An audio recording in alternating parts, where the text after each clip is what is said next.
patients with myelofibrosis is a really heterogeneous and very difficult to treat group of patients. We have now approved JAK inhibitors, which does a lot of good in terms of spleen reduction and improvement in their symptoms, quality of life. But the issue is that half of these patients will either become refractory or relapse to this JAK inhibitor therapy, especially ruxolitinib. And, in addition to the bad quality of life of these patients, the survival is also very short, with a median of 14 months. So we do have a really unmet medical need to try to improve the outcome and the quality of life of these patients. And one of these options would be to explore the possibility of an MDM2 inhibitor. Why? Because we know that MDM2 is a key negative regulator of the TP53 suppressor gene, and we know that in cancer cells, including the CD34 positive cells, often elevated in patients with myelofibrosis, there is an overexpression of MDM2. Thus, inhibiting MDM2 would again restore the normal function of TP53, which leads to the death of cancer cells. KRT232 is an oral inhibitor of MDM2. It is very selective, potent, needs to be given only once daily, only a few days in the month.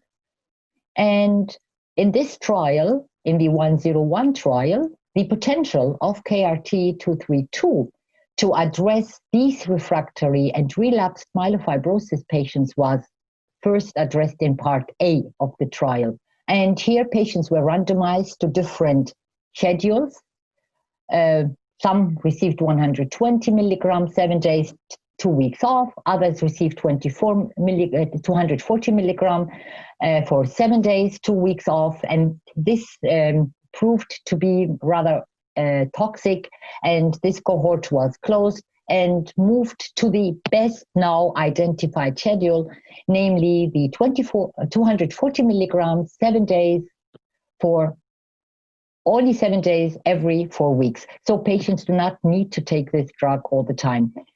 We had some very good clinical activity responses in terms of reduction of the spleen volume and also improvement in total symptom scores in this really poor prognosis group of refractory and relapsed patients to prior JAK inhibitor therapy. The next steps, first of all, with this part A part of the trial, we identified the best schedule. And this is very, very important for the patients to have a schedule with the best tolerability, because, a success of a drug is not only the efficacy, but again, its safety and tolerability. We are improving the prophylaxis because main side effects are nausea and diarrhea. For nausea, there was prophylaxis. For diarrhea in this part of the trial, there was none. This will all be improved.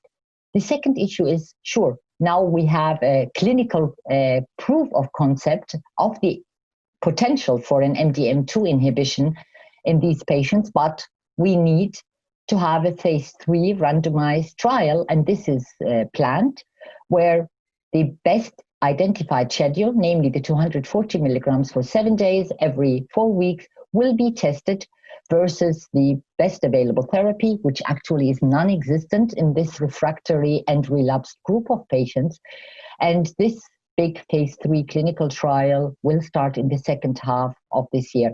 A very interesting observation is it is not only aiming, we do not aim only with an MDM2 inhibition to control symptoms. It is very important to have a spleen reduction, to have improvement in quality of life, but we aim at even further, namely to try to have a modifying disease effect by treating these patients. Namely, we have seen a very interesting observation, the reduction, a dramatic and fast reduction in the circulating CD34 positive cells when treated with MDM2 inhibitors. And this is a very fascinating observation. So we hope that we do address, besides quality of life, besides spleen reduction, also progenitor and stem cells in these patients. Already trials are planned and are going to start soon, where ruxolitinib, the standard approved JAK inhibitor, will be combined with KRT 232 to hopefully maximize the benefit to patients.